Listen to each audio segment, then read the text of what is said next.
This episode of Geniuses of Copywriting is proudly sponsored by the GaryHalbertLetter.com. In the modern world of copywriting, all roads lead to Gary Halbert, and at the GaryHalbertLetter.com you will find the free issues of his newsletter, which has inspired and helped thousands of copywriters hone their skills and become better sales writers.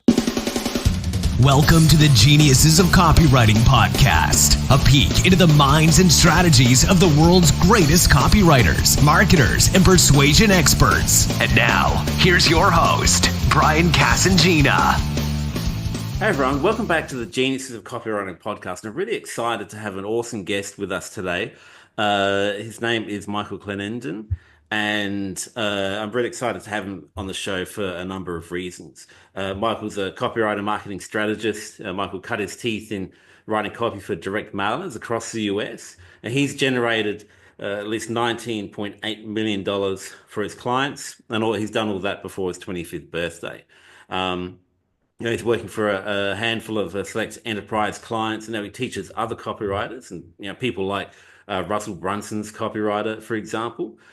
Through his exclusive coaching program, puts out his own offers. You can find him on Entrepreneur Magazine, Business Insider, Addicted to Success. We'll get into all that a bit later. One of my favorite things about Michael is the fact that he also writes for the GaryHalbertLetter.com.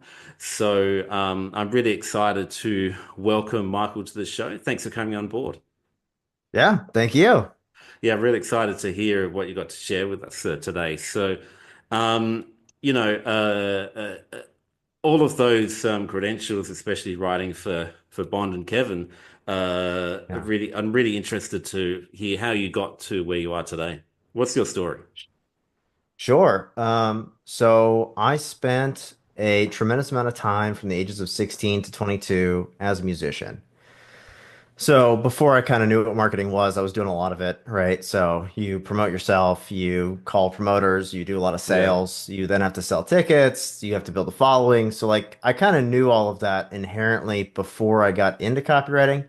But for some reason, I don't know why, for one reason or another, I ended up basically almost homeless, and I was working as a janitor at In-N-Out Burger. For everybody on the West Coast of the United States, everybody has had In-N-Out Burger, but on the East Coast, nobody's going to know what that is. So it's basically a McDonald's. And so I would wake up at like 4 a.m. I would literally come in and clean the store before they opened, and then when they opened, I would be there for about an hour, and then I'd leave. And so I spent a lot of time at the library, and I spent a lot of time at this coffee shop. And through just kind of networking at this coffee shop, my band had kind of declined. I did like a tour of the what we call the L. So it's the West Coast of America. And then you get to about Texas, and then you kind of come home. And I was really struggling. Like I was living inside of the Chandler Inn and Motel. So like I was living in a motel, not even a hotel. Like I was living on the ground floor. And my friend Austin Fennell showed me this like weird website called the Gary Halbert Letter. And inside the Gary Halbert Letter, he has this like basically what I thought was a blog. And he was like, "Yeah, man, I have a crayon and a pad of paper. I could make $15,000 in a submarine." And I was like, mind was blown because I think my yearly salary at In-N-Out was like $16,000. Yeah. So I was like, okay, this guy's making what I make in a year in one project. And so I just kept reading the Gary Halbert Letter, and I became obsessed with it. And there's a letter in the Gary Halbert Letter that it's called MLM marketing or MLM suck or something. It's multi-level marketing sucks. But he actually at the end of the letter talks about how to get clients. And he's like, you should mail people letters and get a commission off of what you sell. And so I was like, okay, well, I've like read the Gary Halbert Letter. I've like watched some stuff on YouTube. This is like 2017. I really want to get into this. I didn't have a computer. So I was like handwriting stuff until I like took it to the library to type it up. And then I would print it out at the library and stuff. But like, because I spent so much time at the library, because I really just didn't have anything to do or really anywhere to go, and you don't want to hang out in a motel room all day. It's awful.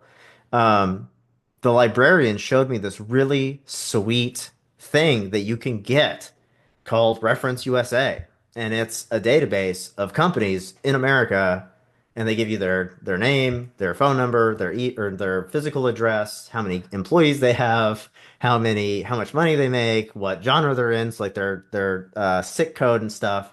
And so like as I'm reading the Gary Halbert letter, I'm like slowly putting together the pieces of the puzzle that I need to like start getting clients. And so like what I did was is I sat down with a pad and I wrote like hand wrote letters to people to get clients.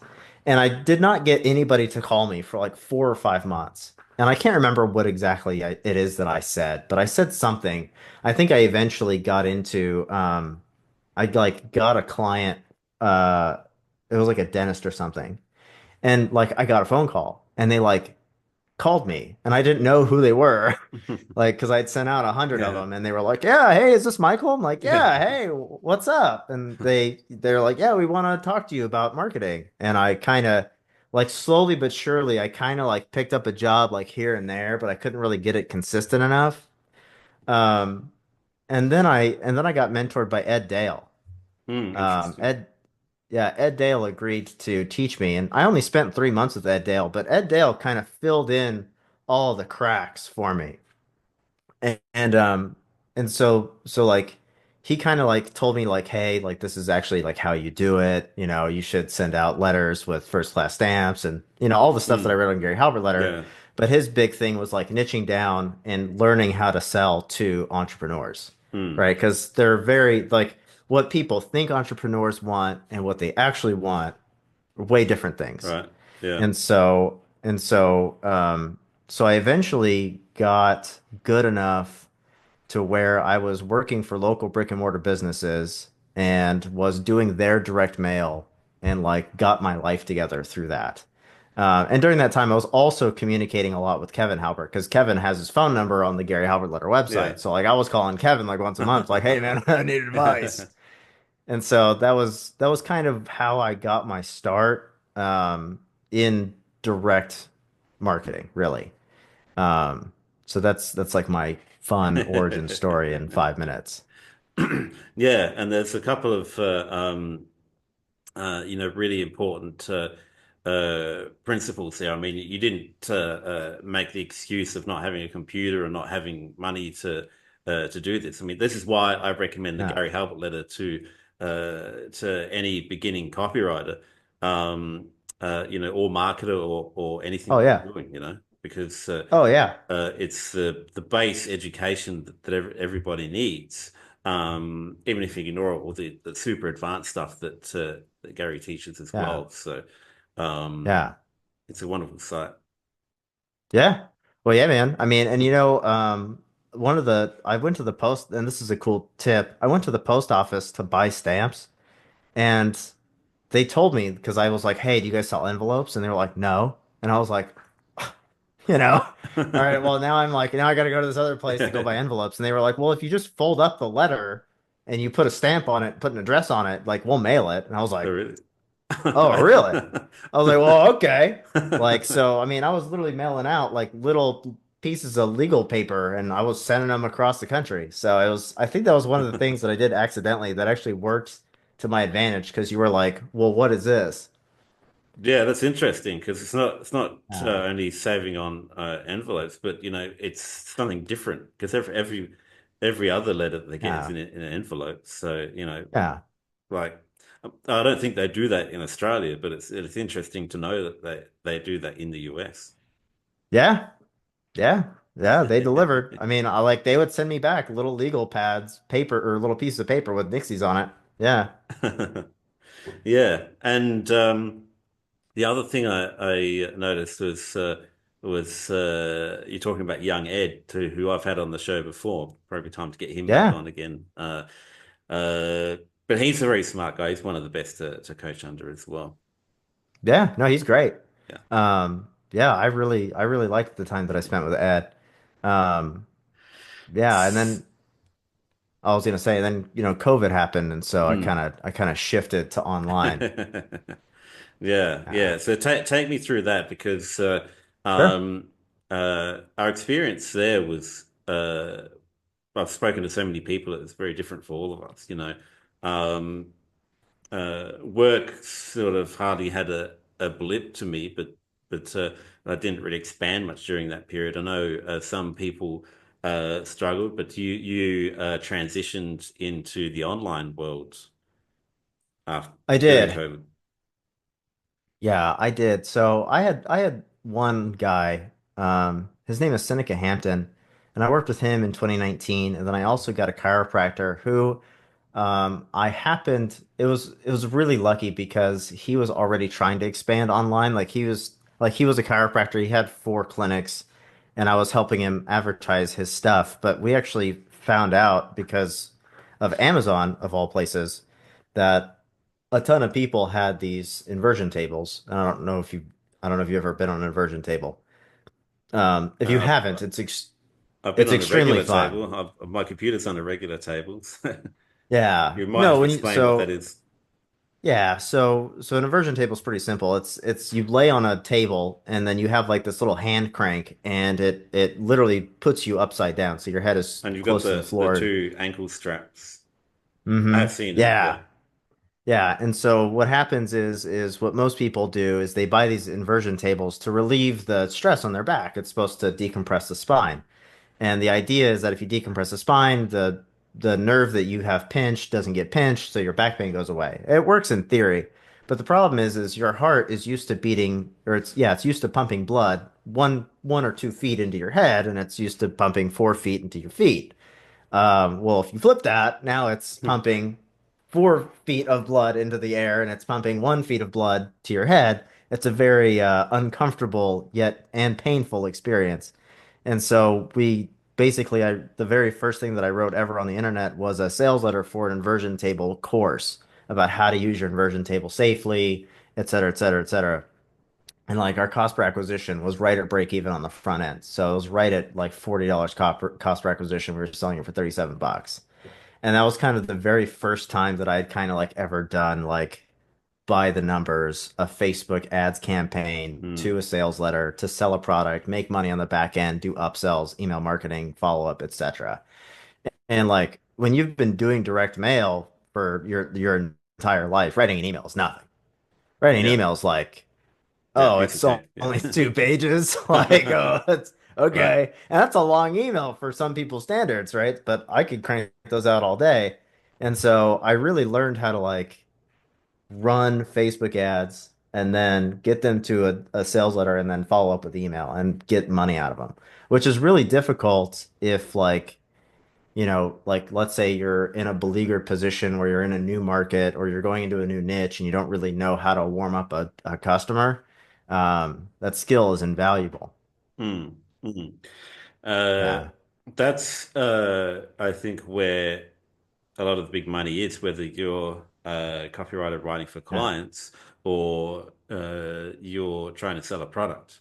Um, because as we know, the best product, the best sales editor in the world won't do anything if nobody sees it. So, um, Hmm. I'd love to explore on how you get cold traffic, people who don't know anything about the offer of the company or the benefits of it, convince them to get out their credit card and buy. 'Cause it's like John Carlton said, Right. your prospect is a somnambulant sloth. They're lying on the couch, and you've got to get them to Right. get up, get their wallet, find one of the credit cards. In the old days, they'd call the number from the infomercial or same put it Yeah. with the Yeah. it's only marginally easier online. Go through all the upsells and stuff like that. So how do we get the people from super cold brand new to red hot prospects ready to buy? Right.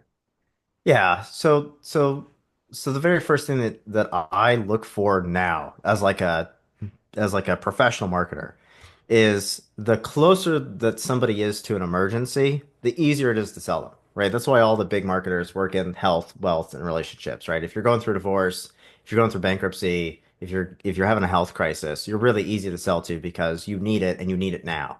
Hmm. There's an immediate innate sense of urgency. And so the two big angles that everybody uses successfully is like super authority. So I'm a doctor, I'm a banker, I'm a counselor, I'm a therapist, I'm a whatever. right? And that's one angle that everybody uses, and it's effective, but it's almost nowhere near as effective as a resonance angle, where, for example, let's say that you were trying to,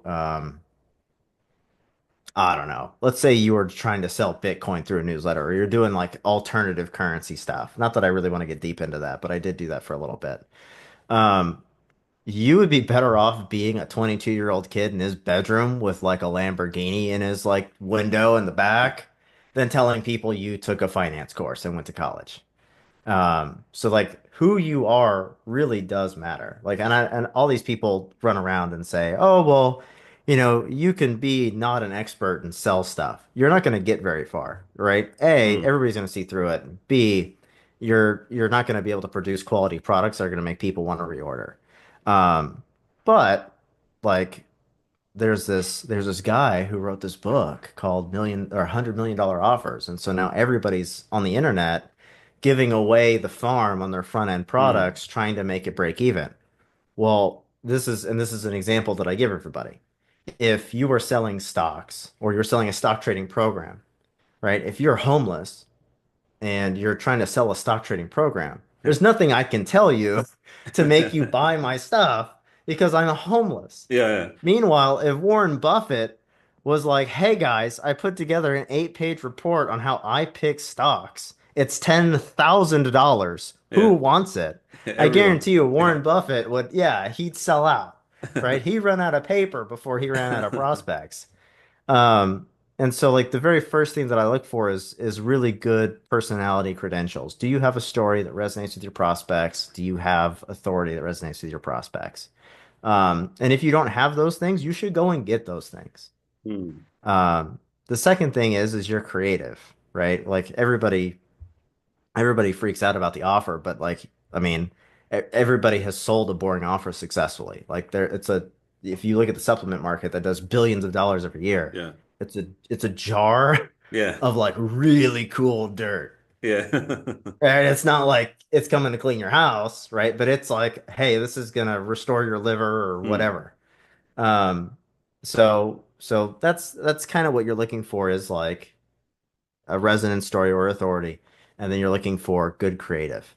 Um, um, so that's like kind of the triangle that I use is like, okay, somewhat decent offer, somewhat decent creative, somewhat decent authority. You're probably going to do okay.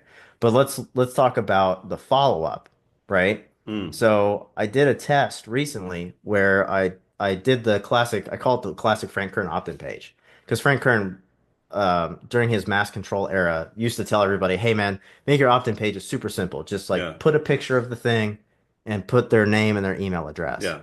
And I was like, okay. And I was talking to Bond about this, and Bond agreed with me before I even like Yeah. finished the test.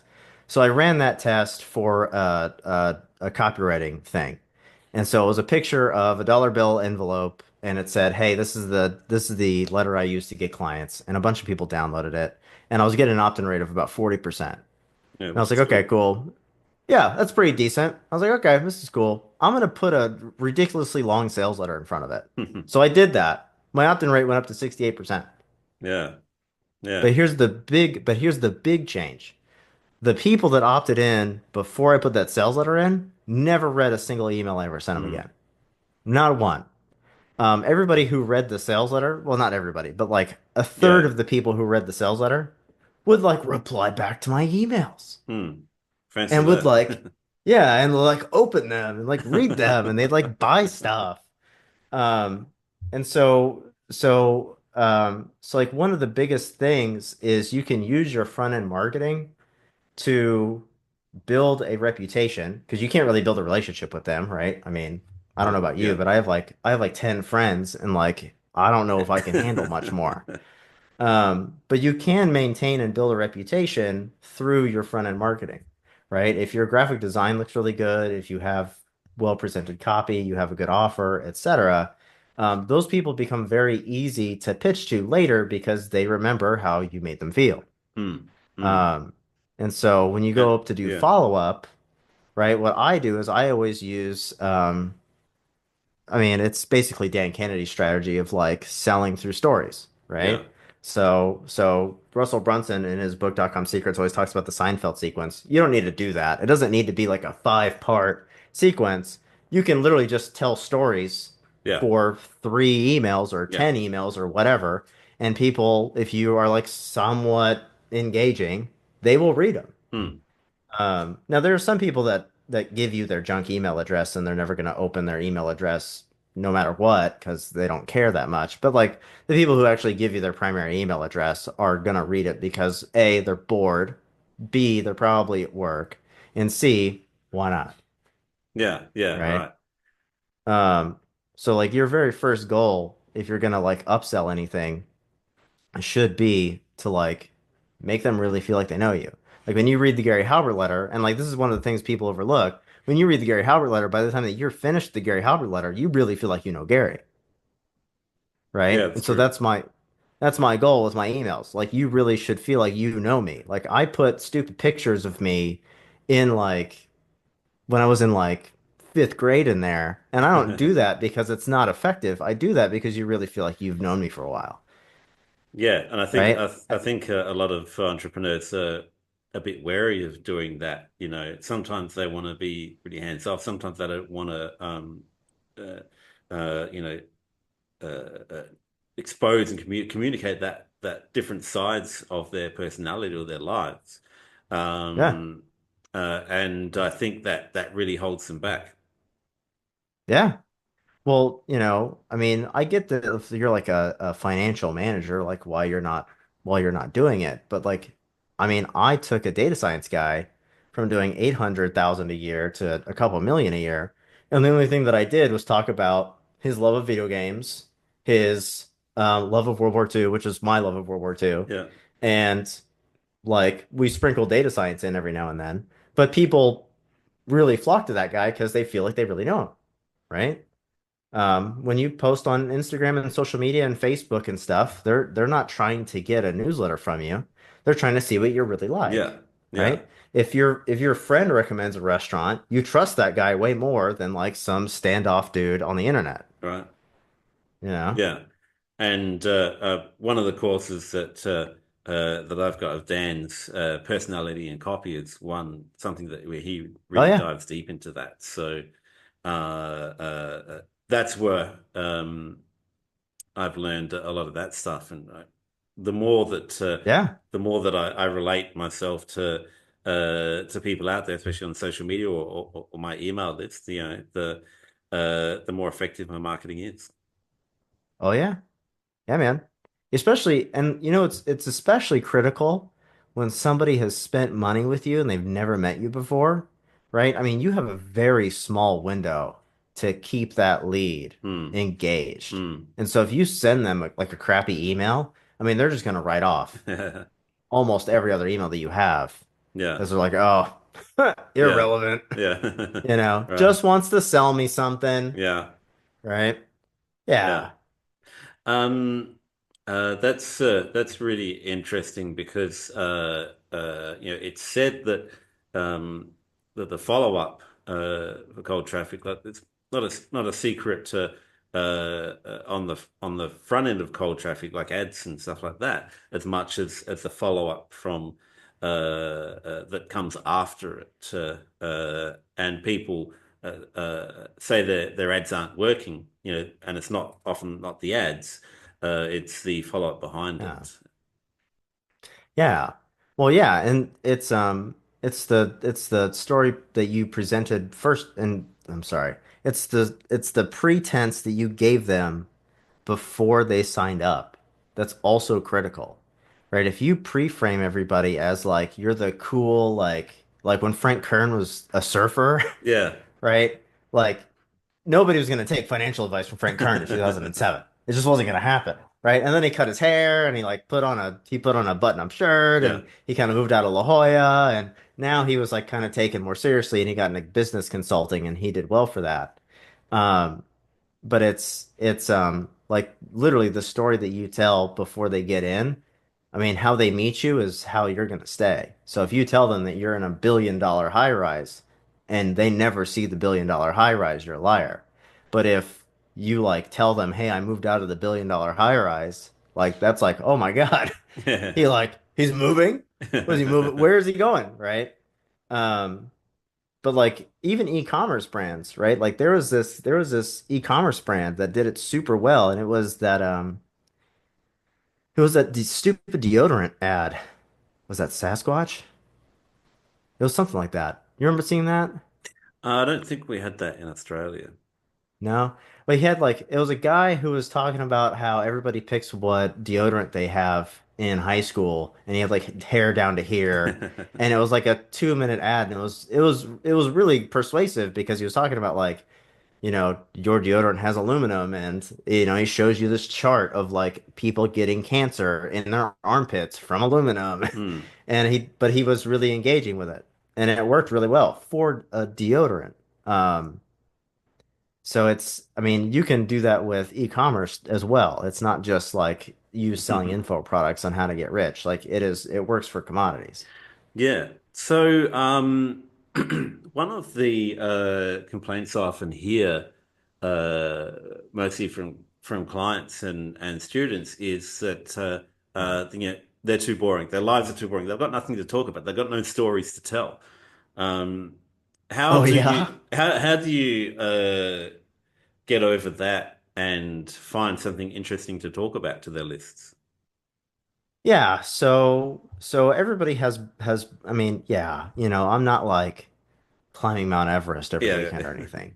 But I mean, you can have strong opinions, right? The only reason that Alex Jones has a show is because he's just sitting there screaming into a microphone. That guy's not doing anything with his life, right? Joe Rogan's really interested in aliens for some reason, but that guy's not like really doing anything with his life anymore. I mean, he obviously is the host of the Joe Rogan podcast and he's involved in MMA and UFC, but like he's not like doing anything crazy. Um, but like you can use very strong opinions. You can use stories from your childhood. You can use stories from um, like people around you. Like I have a friend who hunts bears, Yeah. which he's like, you should come bear hunting with me, Mike. And I was like, I'm good. I'm good. Pass. I'm like, dude, if I see a bear, I'm gonna leave it alone. Okay. But you can still pull stories out of your life that are interesting. Because guess what? Even if you have a boring life, everybody else is leading the same boring life that you are, Hmm. right? And so they're still gonna resonate with you, right? Like I've seen complete strangers get in screaming matches over coffee. Hmm. Hmm. Yeah, Which would be an email. That would be an email in itself. yeah. I mean, literally, well, yeah, because when I was homeless, I was working at a coffee shop, so I was like there all the time. And I Yeah. mean, people would get in like loud arguments about whether uh I think it's what is it, Death Wish coffee is better than Black Rifle Yeah. coffee, and Black Rifle coffee is Yeah. better than you know what I mean? Like, get a guy who owns a Ford, get a guy who owns a Chevy in a room, see what happens, Right. Yeah. Yeah. It's the right? same And with cars in Australia. yeah, right. And then have him meet a Dodge owner, right? The Hmm. Ford and Chevy guys are gonna be Yeah. best friends as soon as the Dodge guy walks up. Yeah. Yeah, right. Yeah. Uh, do you like look out for stories like in your general life? Because I'm thinking of once when I went to Vancouver and they accepted they accepted only Canadian credit cards, not American credit cards, Hmm. and that became an email and just random events like that. Um, is Yeah. that how you get a lot of your stories? Yeah. Well, yeah. So you do stuff like that. I tell stories. You know what the number one story that people want to hear is stories about you failing, Yeah. which I think is very odd. But Mm. like I told the story, like when I was working for that chiropractor, I told the story about how I created a product, a CBD product called Sleep Shield. And we did this big launch, and we spent a bunch of money generating leads, and it bombed, like zero sales. Right. And so I called a couple guys that I knew who were back patients. And I was like, hey man, did you buy Sleep Shield? And they're like, no, why would I buy Sleep Shield? And I was like, what do you mean? They're like, I don't care that I can't sleep. I'm trying to fix my back. And it was like, how could I be so dumb? But my client had told me like the three problems that people with back pain have is, they can't sleep, they can't exercise, and they're in constant pain. And I was like, okay, well, let's make a product for them to sleep. And he was like, yeah, you know. And then we launched it, and everybody was like, yeah, I don't, if I fixed my back, I could sleep and I could do all this other stuff that I want to do. And I Mm, like, so I rewrote all the copy in like 2 days about how it's going to help them fix their back pain. And then we sold a ton of jars of it. mm, We mm. changed none of the ingredients. We changed none of the, we changed nothing. I mean, we ripped the labels off the jars and printed new Yeah. ones and like scotch taped them together. But like for some reason, and I'm telling you the short story, but like for some reason when people hear that and they're like, "Oh my God, like other people make silly mistakes like I do." Mm, And like if you're in the copywriting niche, like you're gonna fail. I yeah. mean, you're gonna fail on a semi-regular, if not regular basis. Um, so it's, it's like comforting to know like, oh, like he totally bombed and then sold $100,000 worth of CBD products in 2 days. It's like, Mm. yeah. Yeah, Um, I sat next to Ted Nicholas at a seminar in Sydney many years ago, and oh yeah. he said that 8 out of 10 of his promotions bomb. And this is Ted Yeah. Nicholas we're talking about, one of the Yeah. legends of Dude, Ted's a all-time pro. market. Yeah. Yeah. But No, the other Ted's two a make up for the other eight. yeah. And guess what? The client didn't care that it failed. He was like, I was so happy you saved it. And I was like, yeah, man. Yeah. Right? Yeah, yeah. Um, Yeah, so Tails in business, like I made a dentist. Like this one time I ran this promotion for a dentist, client of mine, and I literally like I offhandedly asked her. I was like, "Hey, do you mind if I gave out free teeth cleanings?" And she's like, "Oh yeah, I don't care."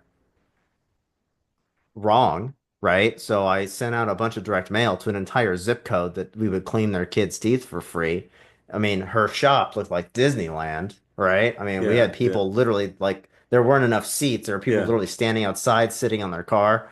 And she was in the back having a mental breakdown. She's like in tears, like, can't believe you did this, blah, blah, blah, blah, blah, blah. Like, I actually got fired for that.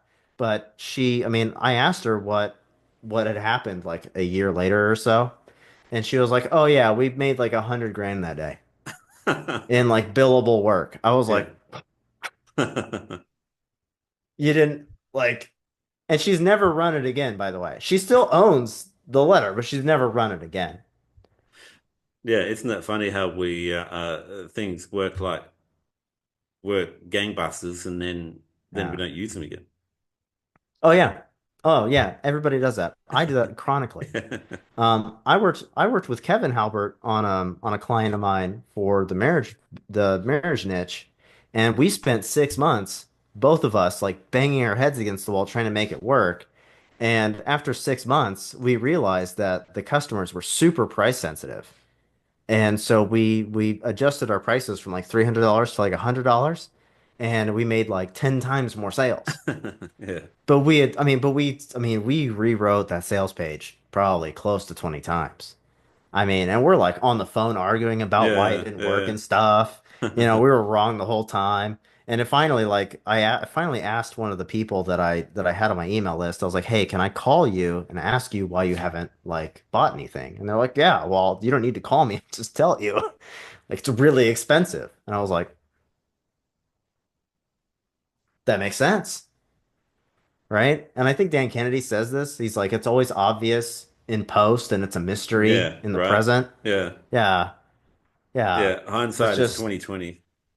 yeah. So it's like always like like most people, and I do this too, but like most people, like, they think like, okay, I'll run two promotions and it like will like work. And then you're sitting there 6 months later and you're like just beating your head against the wall trying to make it work. And then like something stupid, like an email from a customer just fixes it, Mm, mm, mm. you Like I know? had, well, I've got an offer in the relationship niche as well, and Mm. we've had a membership, $67 a month, which when I write, but when we went down to $37 a month, retention increased a lot, and the take rate Yeah. increased a lot. We tested different price points, and lower price points obviously worked a lot better. You get so many more customers, and when you get Yeah. those Isn't customers on the isn't front that end, yeah, weird? Yeah, Isn't yeah. that odd? That like for some reason the relationship niche is super price sensitive. Like I would have never, it would have never occurred to me if Yeah. I was getting a divorce and I was going to lose my house and I was going to lose my kids and I was going to lose my You wife pay and I was whatever going it to lose my takes. car. Right. I would just be like, yeah, dude, what is it? Yeah. Yeah, here you go. Yeah. But no, that's not, it's just not the reality of the situation, which is, it's so strange. Um, but I think Todd Brown says we're not in the what business or we're not in the why business, we're in the what business. Right. Right. Yeah. And I was like, yeah, yeah, he's 100% right. Yeah. Yeah. It's like, there's reasons why these things happen, but who cares? Yeah. It's only about what happens because Yeah. we can guess at people's motivations all we want. The only thing that matters is what they do with their credit cards. Yeah. Yeah, man. 100%. So, is there Um, any other big secrets of selling to cold audiences, turning them warm? um, so yeah. So I have this, and I can give you this sheet if you want to make it like a download. I mean, I Yeah, we can literally do used to that. have it on a note card. Um, but like if you go and look at like all these old Gary Halbert ads, which now that I really should talk about writing for the Gary Halbert letter.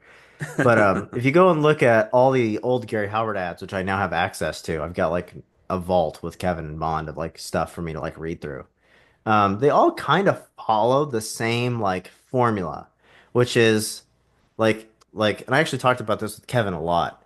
You know, when Gary Halbert used to write those opening lines, like if you would like to become very rich in 1992, then this would be the greatest message you've ever Mm, read you'll ever read, right? The reason that he was doing that, and this is really important to know because this is the way to do it right, is you need to establish some form of leverage over the customer, right? You need some, like, you're not just trying to hook them in. You need to like subtly let them know I have what you want, and you have to do it very early.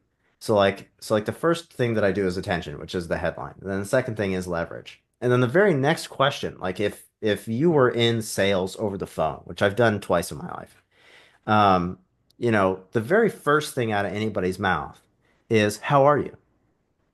And they go, "Oh, I'm good. How are you?" "Oh, I'm great." "Oh, fantastic. Great. What's your name?" Right? And it's like, "Oh, I'm Michael." Right? Like, cool. What do you do? Right? If you go and meet somebody at a party, first three things out of your mouth are, "What's your name? What do you do? How are you?" In some order, right? And that's because they're trying to get some form of a background on you. And so after you establish like some form of leverage, like the one-legged golfer ad is really a great example of this because he talks about John Carlton writes in the first paragraph like if you want to hit a golf ball with the power of a howitzer cannon, yeah, yeah. right? And he lists off all this stuff that like you obviously want to do. And he's like, my name's Milt Wallace, right? And he talks about his background. Every ad does that. But what's funny is I read all these new like new age, I don't want to say new age, but like modern ads, and if they're using sales letters, and that's if they're using sales letters, they go on this massive tirade about like this is the greatest thing since sliced bread, and we have this like crazy unique mechanism, and blah blah blah blah blah blah blah. Well, like they're not going to care about any of that if they don't know who you are, right? So Mm, like the third thing is background. The fourth thing is bonding, right? So you either use some form of shared experience or some form of like why I made this, right? And like that really clicks for a lot of people. If you're in the relationship niche, right? Like I have split tests. Actually, I'll talk about the chiropractic niche and then I'll talk about the difference in the relationship niche. So in the chiropractic niche, I did a split test where I had the doctor educate somebody as to why degenerative disc disease happens. And then I had his mom, Grandma Riley, right? His name is Dr. Riley. I had Grandma Riley and I flipped them. And all I did was change out their picture and their name and I kind of adjusted the tone just a touch, right? And she did much better. And that's because his market is people who are older, right? If you have degenerative disc disease, you're probably like in a higher stage of it. And that did much better because they bonded with Grandma Riley, whereas they didn't really have anything in common with Dr. Riley. Hmm. And so having that piece of like, here's why I made this, or here's the reason why I'm selling this, really does move the needle. And then you get into like your actual sales presentation, which is like the education and the proof and stuff like that. Um, and so after you do that, it's a regular sales letter. You go into Yeah. the benefits, you introduce the product, you go into the benefits of the product, you talk about why it's great, you talk about the price, and then you do the close and stuff like that. But like you have to really get those first six bullet points in that order done correctly. Um, and I've ran a bunch of tests where I'm like, oh, I'm gonna take this out, or I'm gonna take that out, or I'm gonna take this out, and it just never goes well. I can't ever make it work. You can kind of get away with not mentioning why you're doing it, because if you're like, yeah, I made this because I just want to make a bunch of money, yeah, you might as well go ahead and not say it. But like if you are like, yeah, I made this because I suffered with scoliosis, right? It's like, okay, well, cool. Yeah. That's good enough reason for me, right? A good example for the relationship market. I split tested somebody who had been cheated on and had fixed their marriage versus a counselor who had been fixing marriages, and the woman who got cheated on three times the conversions, Hmm. right? Not to say that the therapist didn't work, but like she killed it Yeah. because everybody like wanted to hear from the wife who had been cheated on and Right. saved her marriage. Yeah. Yeah, Yeah. Yeah. Really interesting. yeah. Yeah, we can definitely make that available as a like a PDF download, Yeah. or we'll figure out some way of getting it to them because I'll give them your website later on. The only other thing is, Yeah, before we get to that, is as you mentioned before, you are currently writing for the GaryHalbertLetter.com, which I am. I think that love to hear how you got into that and what's happening there. Yeah, so I have been so I told you earlier in the interview, I used to call Kevin on like a Yeah, monthly basis and get yeah, advice from him. In 2020, I think it was like right after COVID hit. And I'm trying not to talk about it too much because the algorithms. They started this group called Halbertising. And it was like a low, I mean, I think it was $50 a month when it started. It's more expensive now, but it was basically like, hey, we're gonna teach you how to write copy. And I was like, sold, right? yeah, I mean, yeah, right. And so I've been hanging out with Kevin for years. And eventually I actually hired Kevin, and that's when me and Kevin worked together for the first time. And Kevin really liked how I worked, and I really liked how Kevin worked. And since we worked so well, I had this dream of like, I used to like, I mean, this is going to sound really fanboy, but like when I first got started in direct marketing, I was like, man, how cool would it be to work with Gary Halbert? yeah. And then later on, I found out that he had passed on, and I was like, okay, well, if I can't work with Gary, I would love to work with Gary's family, right? And so, I basically just offered it to him. I was like, hey man, I would love to come write for you guys. And they were like, sure. And I was like, oh, well, I didn't think I'd get this far, right? Yeah.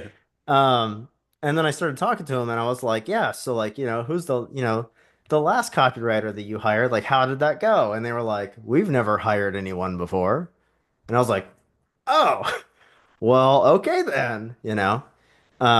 And what I've really been doing is I've been going through a lot of Gary's material and like writing lots of sales letters, trying to honor Gary's legacy, writing like obviously like giving his sons, more attention because they're the ones that I'm writing for. And so we've done quite a few sales together now, and we're gonna continue plugging on. But it's very interesting to see how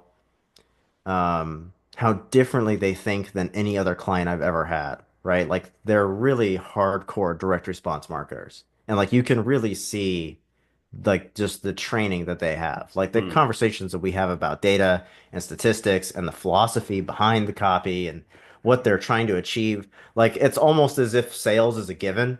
and it's like what they're trying to achieve through the copy and adhering to the principles of Gary Halbert. Um, it's incredibly interesting and enlightening. Yeah. Because I mean, like you get like a lot of clients, and I've had 40 or 50 clients in the 10 years that I've been doing this.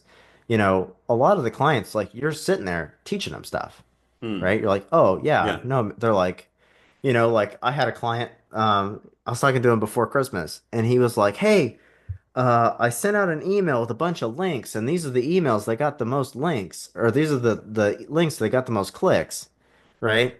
And it was funny because the two of the links that got clicks, we hadn't sold a single copy of any of those products in months. And he's like, we should really bring it back. And I was like, okay. Right? And so we sent out two emails, goose egg, and I was like, yeah, dude, I don't really care what links they click on. These are the top selling products that Mm. we have, and we need to sell more of those. So I think we're gonna keep selling those, right? Because we were gonna completely redo the whole Christmas sale based on this like test that he Yeah. did. Yeah. And I was like, yeah, man, listen, you can't let the circus, I'm sorry, you Mm. can't let the clowns run the circus, Mm. right? Like you have to know your numbers, you have to know what sells, you have to know what pitches sell, you have to have really strong market awareness, especially in the land of AI. Or else you're just gonna get misguided.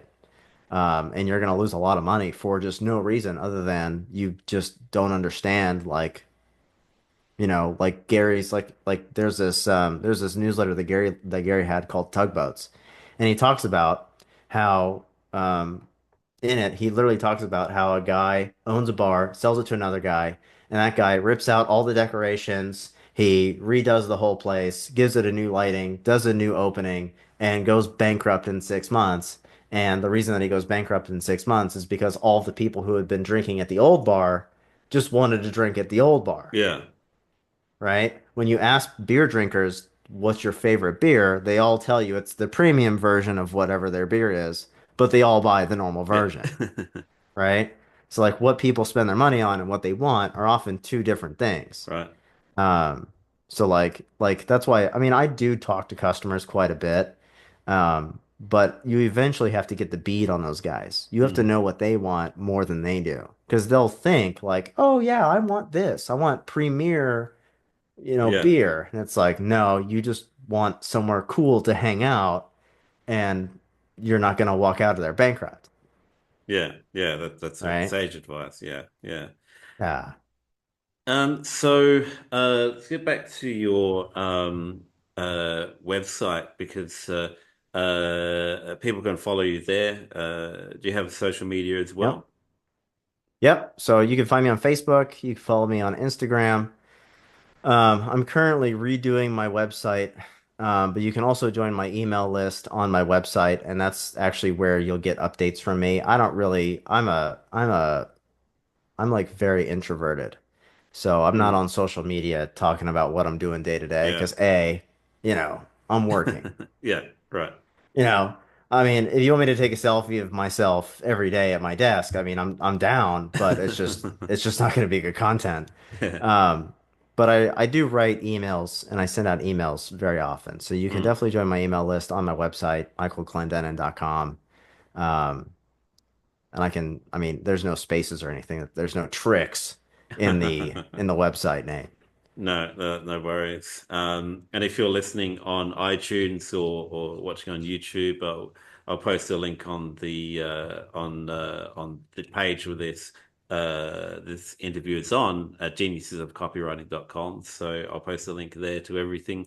Um, and yeah, it should be good. Definitely join Michael's email list. It's not every day that we get to hear from someone who's working on the ground in the GaryHalbertLetter.com. There's a reason why that's the website that I recommend to everyone, not just newbies, but especially newbies when they're starting out. Yeah.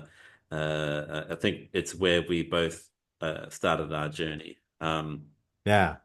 As many people do. It's great to hear from somebody who has started there and has become successful with that start in mind. So Thanks for your time today. It's been really enlightening, very educational, great stuff that you've shared here.